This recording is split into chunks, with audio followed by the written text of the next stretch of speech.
Hola, gracias por acompañarnos en un nuevo programa de A Ciencia Cierta, el programa del doctor Daniel Stambulián.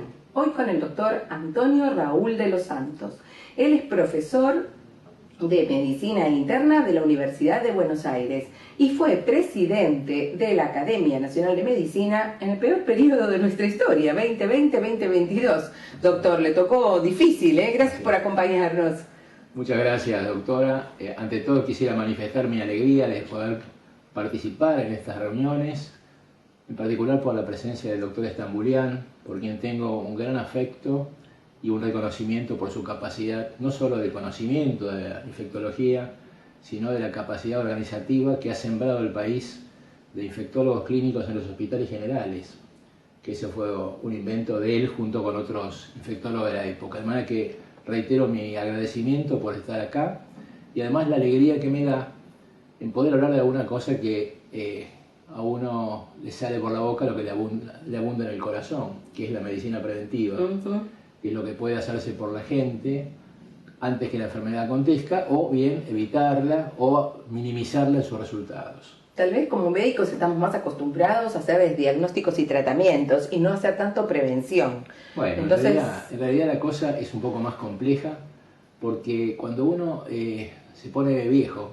y se dedica más a la historia que a la actualización de los conocimientos, o junto con los conocimientos biológicos de la medicina, encuentra que, por ejemplo, la tuberculosis, esa enfermedad producida por el bacilo que hizo famoso a su descubridor, Roberto Koch, disminuyó en su prevalencia, es decir, la frecuencia con la que aparecía y duraba, mucho antes de la aparición de los tuberculostáticos, las drogas tuberculostáticas. Es decir, que pareciera que la medicina está suplementada, en alguna medida superada, por otras disciplinas que en realidad deben ser coadyuvantes y no competidoras.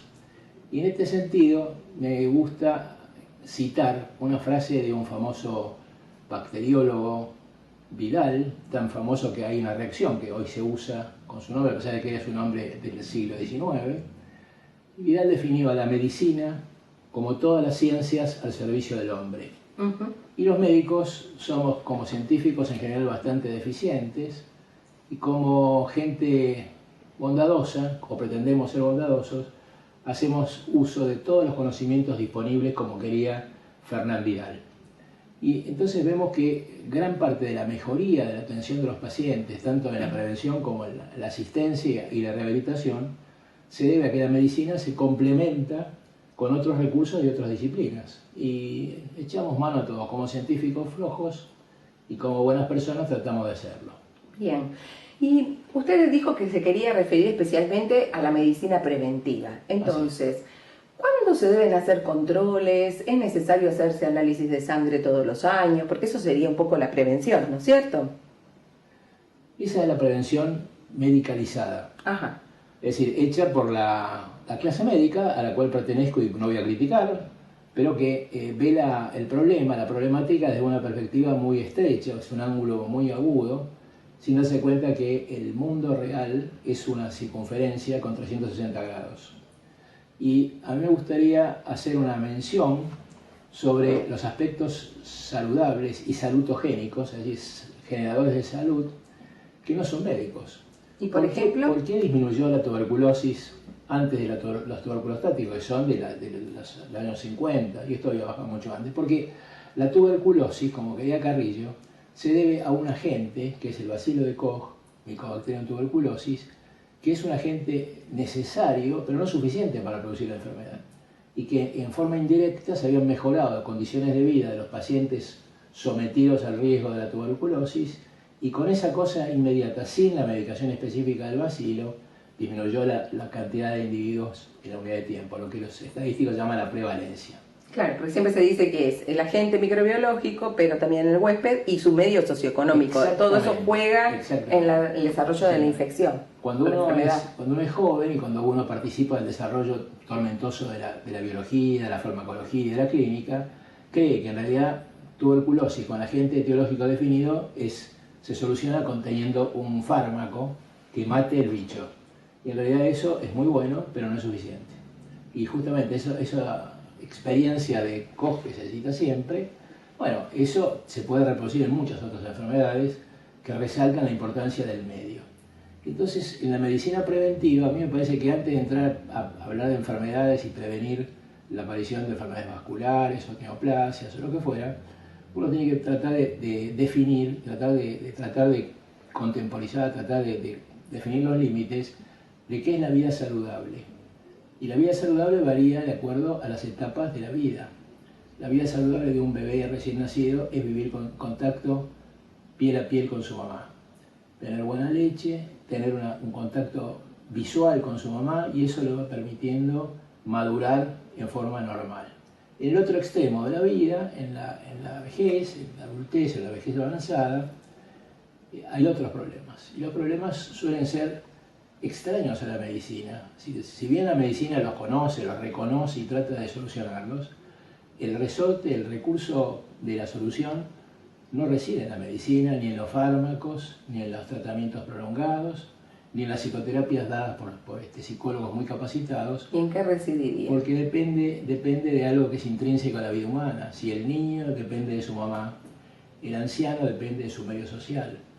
El anciano en general, el anciano normal, el anciano que no ha padecido enfermedades o que ha tenido las cosas que se consideran como normales de padecer, pero no son excepcionales, va sufriendo una especie de síndrome del alcaucil, donde le van sacando hojitas de a poco.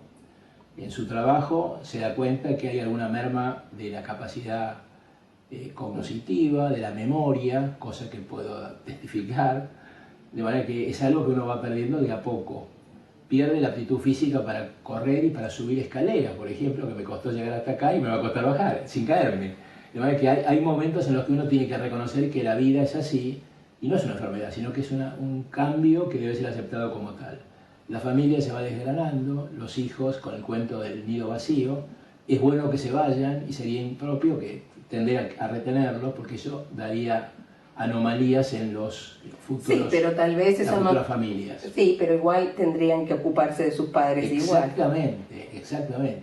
Ahora, o no tienen los hijos, o los hijos no tienen capacidad como para ocuparse, porque tienen que ocuparse de su problema, de su familia, de sus hijos, de su trabajo, o bien hay algunas situaciones enemistosas que a veces los ancianos generamos, dicho con términos técnicos, caprichos, y el viejito se queda solo, o se queda con un pobre soporte social. Y está perfectamente conocido que el soporte social, a la inversa, es el mejor protector contra la depresión, contra el aislamiento, contra la tristeza. A todas las edades. A todas las edades, pero lo que pasa es que en otras edades uno tiene el subterfugio de poner un buen programa de televisión, ir a ver una película, juntarse con los amigos del secundario. Lo que pasa es que los amigos del secundario ya no están como para ir a las reuniones. Entonces me parece que el reconocimiento de esa situación social de la gente grande es un blanco muy poderoso como para que el médico pueda actuar. Ahora, lo que pasa es que el médico no está capacitado para eso. El médico estándar, el médico general, el médico que está abrumado por la tarea que le demanda el sistema actual de atención, no puede detenerse a ver qué le pasa al viejito, o bien, porque el viejito se lo dice, aunque él no quiera, o quiera revisarlo, quiera pedir análisis, el viejito le vomita lo que siente, no tiene las armas para tratar esa cosa. Es que no nos enseñan tampoco mucho. Exactamente, no está instrumentado en el plan de estudio, porque es una cosa, bueno, ustedes saben, los viejitos le dicen, lo palmean, y ya no, esa psicoterapia barata no va. Y es muy interesante cómo está evolucionando en el mundo ese problema que naturalmente se va gigantando en las sociedades muy complejas. Tanto que los ingleses, que son siempre tan prácticos, han creado un ministerio de la soledad. De la soledad. Si nosotros proponemos en la Argentina de hoy la creación de un ministerio de la soledad, ahora que sacaron todos los ministerios, por un ministro, 17 subsecretarios, 44, nos sacan volando porque directamente no podemos ni empezar a plantear. ¿Qué es ese ministerio de la soledad? Ese ministerio se ocupa de diagnosticar y cuantificar la soledad y la tristeza. Parece que la tristeza se puede medir en los censos, con 2 o 3 preguntas, en la repetición trimestral o cuatrimestral de la pregunta, pueden perfilar rasgos de tristeza que en realidad no pretenden solucionar la cosa del individuo, sino que tratan de hacer un enfoque más de tipo social y establecer que en tal barrio, en tal comunidad, en tal provincia, hay una predominancia excesiva de esta cosa, de esta tristeza, que debe tener alguna causa que se puede investigar, pero que sobre todo justifica que uno movilice recursos de la comunidad para la solución de ese problema. Y ahí es donde entran en juego los competidores, dicho entre comillas, de los médicos. Como los médicos nos valemos de lo que venga, tenemos que entender también que en nuestro papel, en nuestro rol, deben intervenir gente de otras disciplinas. Y es mejor hablar que de médicos, de equipo de salud.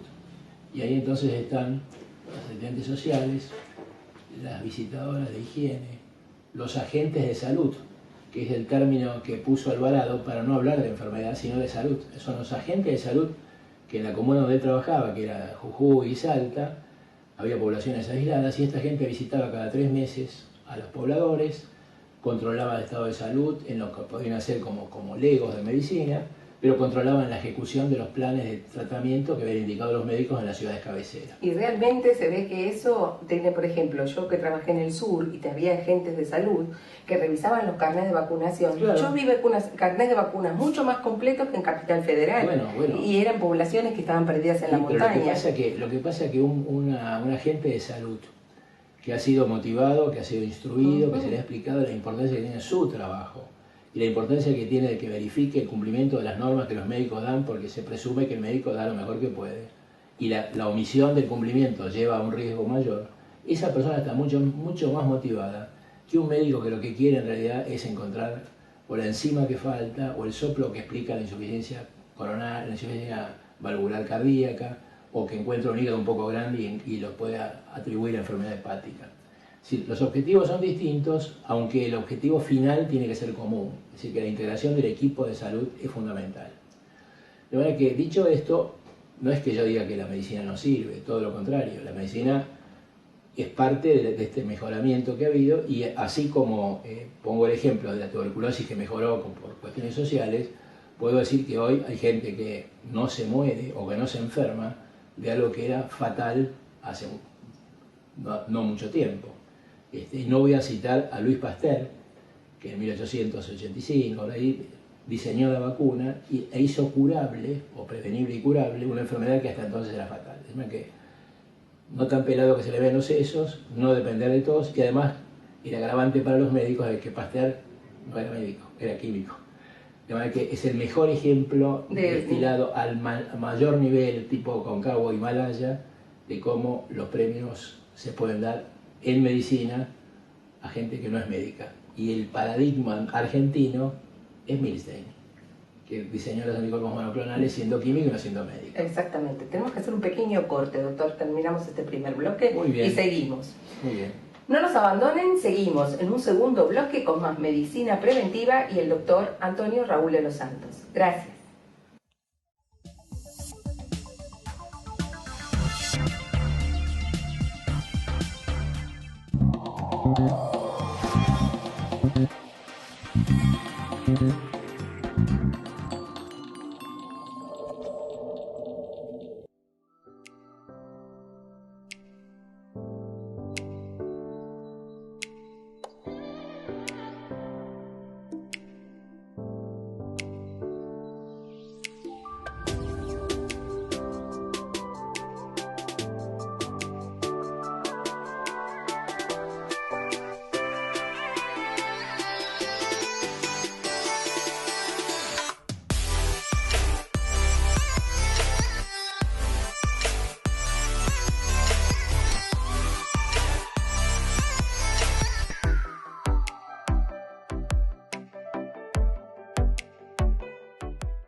Pacientes con destino medicina de viajero, favor de embarcar por consultorio 4. Muchas gracias.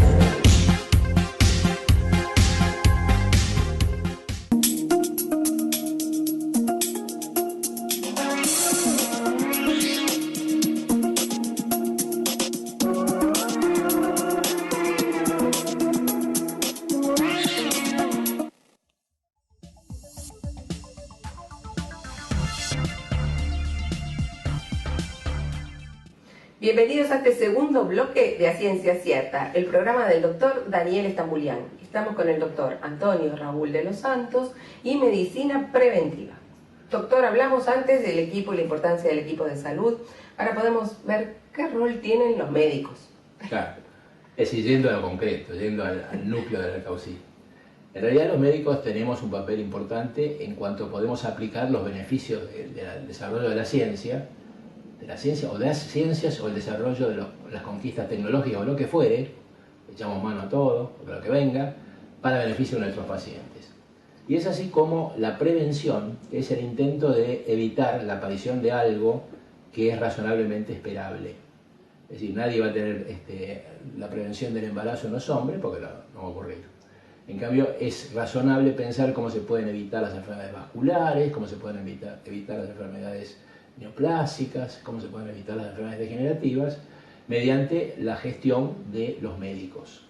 Y en ese caso interesa mucho el tipo de vínculo que uno tiene como médico con sus pacientes. Yo soy un profesor de medicina interna porque la vida me ha llevado a eso, pero en el fondo, yo soy un médico de atención primaria. Yo contacto con gente que no tiene ninguna enfermedad definida, trato de perfilarla en cuanto a enfermedad y en cuanto a ambiente social o condicionantes extramédicos en el sentido estricto a lo médico, y oriento su manejo. Como no soy sabio, porque tengo un conocimiento extensísimo de miles de kilómetros cuadrados, pero de 10 centímetros de profundidad, muy superficiales, trato de ayudarme con los especialistas o con los que tengan el recurso técnico que yo tengo entre manos. De manera que otra vez, otro plano de integración que debe ser cumplido entre, antes decíamos la comunidad y la ciencia médica, ahora decimos entre médicos. Entonces, naturalmente, si uno quisiera mandar a todos los especialistas de cada una de las cosas que quiere prevenir, no alcanzarían los especialistas, habría un sobrediagnóstico, porque los especialistas encuentran cosas que a lo mejor son intrascendentes, pero que por el hecho de su técnica son capaces de encontrar, y además sería, y esto es lo más grave de todo, sería infinanciable. Entonces, el médico de atención primaria es el primer contacto, por eso la condición de primario no es que sea elemental o que sea muy simple, sino que es médico de primer contacto. Y en ese caso uno, viendo al paciente, sobre todo si tiene la fortuna de conocerlo longitudinalmente en su desarrollo personal, en su desarrollo familiar, en su vida laboral, uno ya tiene mucho ganado, inclusive lo tiene ganado a nivel inconsciente, no lo verbaliza, pero sabe que si el papá era un borrachín, habría que investigar muy bien ese aspecto porque puede haber tenido algún tipo de transferencia, no de herencia, sino de transferencia. Entonces, ¿qué es lo que hay que buscar? Y bueno, hay que buscar las cosas más probables de acuerdo al perfil de cada paciente. Hay cosas que la medicina ha avanzado y antes gente que se moría de un infarto de miocardio, hoy puede evitarlo, puede tratarlo y puede restituir la salud a un grado aceptablemente de capacidad laboral. ¿Cómo se puede prevenir? Entonces, el asunto es así. Cuando viene un paciente a la consulta, y a la consulta a nivel individual, un consultorio fuera del hospital, cuando va a un consultorio de la clínica, un consultorio del hospital, el médico se plantea un proyecto de trabajo de búsqueda de con qué le puede ayudar al paciente. No que se pueda ayudar él solamente, sino que puede favorecer al paciente. Que yo le encuentre, por ejemplo, al paciente un pie plano, vamos a ver que es oficinista, la verdad que mucho no le va a ayudar. De manera que ponerme a buscar eso no tiene sentido. Entonces, de acuerdo al perfil del paciente, uno tiene una idea de cuáles son las cosas que pueden estar acechándolo. Y es ahí donde uno tiene la atención primaria, pero ya en función de los recursos que se utilicen y del primer contacto con la patología que se busque. Hay otra atención que está anterior a la primaria, y es la atención general, es decir, lo que el médico puede hacer en la medida que colabora en el control de los factores etiogénicos o causales de la comunidad. Un médico que fume, por ejemplo, no es un buen ejemplo. Si quiere fumar, que fume en la piecita del fondo, claro, pero no dé el ejemplo. Y que se someta a tratamiento porque es una enfermedad. Pero como agente de la sociedad tiene que predicar el sermón de que no se debe fumar, de que no se debe beber, de que se debe hacer una actividad física sostenida que vaya tonificando la parte muscular y articular. En fin, normas de higiene, lo que antes se llamaba higiene, normas de salud. Ahora, cuando todo eso está dado y el paciente viene para un chequeo, entre comillas, mala palabra, porque en realidad el chequeo como tal no existe, existe un perfil de búsqueda con las cosas que el paciente cuenta en el interrogatorio o anamnesis. Interrogatorio es una mala palabra que la usan los policías, así que hay que usar la griega, anamnesis. Lo que cuenta el paciente, lo que puede sugerir el examen físico, el aspecto que el paciente tiene. Los médicos, ya volvemos a la policía, los médicos somos buenos para, como los policías... Semblantear. Claro, Claro, lo semblanteamos. Sabemos si el señor está en un buen peso, en un aspecto reservado, es un gordo barrigón, un servidor, ese señor le va a venir bien que uno le dé alguna recomendación en ese sentido. Entonces, eso perfila algo que es la búsqueda más fructífera. Había un famoso ladrón de bancos, inglés, siempre son las agencias son inglesas, y el tipo era especialista en robar bancos. Y un buen día lo detienen, tantas veces lo detuvieron, y lo llevan esposado, y un periodista, Nobel, se acerca con el micrófono y dice: señor, ¿por qué usted se especializa en robar bancos? Y el tipo se da vuelta y le dice: porque voy a donde está la plata. Entonces el médico tiene que ir a donde está la plata. A donde está el problema. Donde puede estar escondido el problema, que uno lo tiene que develar. Y sobre todo si el problema tiene una solución razonable. Ponerse a buscar, por ejemplo, enfermedades moleculares poco frecuentes y además que no tienen solución, no tiene sentido. Entonces, salvo que el paciente tenga un cuadro que justifique, en cuyo caso uno tiene que explicar la cosa y tiene obligación de hacerlo. Pero uno tiene que ir a lo frecuente, a lo que el ladrón de bancos hacía, ir a cuáles son las cosas que acechan a una persona estándar, digamos, estándar para el medio en el que uno se maneja. Si yo fuera un médico de la Quebrada de Humahuacá, tendría otros valores. Pero yo trabajo en Buenos Aires, yo trabajé en Buenos Aires. Entonces, ¿cuáles son las prevenciones de las cosas que se pueden prevenir y que han cambiado la historia natural? Se pueden prevenir las neoplasias, o se las puede detectar en un momento oportuno. ¿Cómo se puede prevenir? Se puede prevenir evitando los factores etiogénicos de las neoplasias. Por ejemplo, voy a hablar otra vez de mi amigo el cigarrillo, que es algo... Mi enemigo. Claro, mi amigo, puse comillas, no sé si las vieron las comillas. De manera que el cigarrillo es causante de alrededor de 40.000 a 50.000 muertes por año en Argentina. No por el cigarrillo, el humo, sino por las enfermedades vinculadas con, y que se hubieran evitado o se hubieran hecho más benéficas, más benignas, cuando no hubiera habido tabaquismo. Además, junto con el tabaco está el alcohol. Y el alcohol, que en algún momento alguien desgraciadamente tuvo la mala idea de decir que un poquito de alcohol mejoraba los lípidos y qué sé yo, está emparentado cada vez más frecuentemente con enfermedades degenerativas, a la bandera el hígado, pero también enfermedades neoplásicas, el cáncer de pulmón, el cáncer de laringe, el cáncer de vejiga, el cáncer de hígado. Son enfermedades que están vinculadas linealmente, sí, que en la medida que mayor consumo de alcohol, mayor prevalencia de estas enfermedades. Que a uno le preocupa ahora ver los adolescentes, la cantidad de cerveza, por ejemplo, tomando a edades muy pequeñas también, ¿no? Claro. Bueno, ese es un problema que no es médico, es un problema social. Es un problema que la sociedad debiera solucionar, porque no hay que tomarlo a la ligera, la broma, sino que uno está viendo solamente la capita superior, como la cerveza ve la espuma. No sabemos qué va a pasar en el futuro, ¿no? Pero son los locos estos que matan a una chica sin ninguna culpa, son los tipos que roban y están de gira de robos, y porque hay un desdén por las drogas y porque además lamentablemente hay falta de valores, porque si uno ve que un chico mata a una criatura y no se conmueve, a ese chico le pasa algo, evidentemente. Entonces, eso creo que es un problema que excede lo que podamos hacer los médicos como individuos, y sí debemos hacerlo en cuanto a instituciones en las que podamos pertenecer. Pero cuando viene el paciente de a uno, yo tengo el perfil y sé que lo más razonable es buscarle, de acuerdo a la edad y de acuerdo a sus antecedentes personales, que también me los cuenta en la anamnesis, si él ha fumado desde los 14 años, si ha bebido, si tiene el papá, es un antecedente personal, que tuvo un infarto a los 45 años. Entonces tengo que ponerlo en una zona de protección cardiovascular. ¿Cómo se previene? Y se previene sabiendo cuáles son los factores determinantes que terminan en un infarto de miocardio o en una lesión cerebral, de las arterias cerebrales. Por suerte o por desgracia, tanto el polo cardíaco como el polo cerebral participan de los mismos factores etiológicos y se controlan o se mejora el pronóstico en la medida que uno mejora esos factores, beneficiando el corazón y el cerebro. Entonces, la investigación de factores condicionantes de enfermedad vascular temprana es una cosa que tiene alto rédito, porque hay recursos terapéuticos probados en experiencias multicéntricas con recursos técnicos adecuados.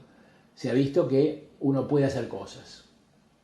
De manera que en ese tema uno tiene que empezar a buscar los factores, son bien conocidos, están continuamente actualizándose y uno puede beneficiarlos, puede hacer cosas.